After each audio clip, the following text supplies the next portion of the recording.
There's no emergency today, but these police divers take this training exercise as seriously as any sudden call-out. It's a chance for them to test their skills before they're needed for real. Primarily, we look for missing people or missing items underwater, whether it's related to an investigation, pieces of evidence, or it could be anything as small as a bullet to as large as a car, plane, boat. And underwater, it can be tough to spot anything, even in the shallow waters of Lake William in Waverley. On a beautiful day like today, it's hard to think about bad visibility, but once you get into water like this, it can be very murky. My camera is less than 2 meters away from me, and when you're underwater and bad visibility, you won't even be able to see that far.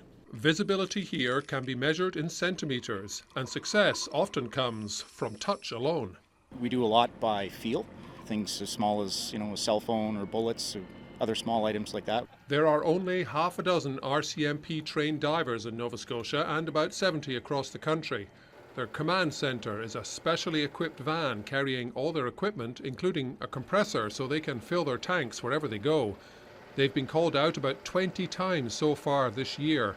Much of their work involves hunting for bodies, a task that Halifax Police Sergeant Ross Burt says takes a psychological toll. Some of the calls that we do are pretty sensitive and can be pretty demanding both physically and mentally. But the divers know that while their job may be challenging, it's also vital. It's a job that has to be done. It's, underwater recovery isn't for everybody, but we're looking for a missing person. We're helping the family as well because, if we locate that person, then, we're giving them some closure to bringing that person back for them. The training session is also a bonding exercise. The water temperature may be heading towards zero, but that's not a problem for these divers.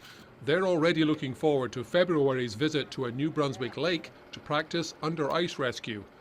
But they also know there's a grim purpose to that training, for the inevitable day when they're called out because a snowmobiler has crashed through the ice.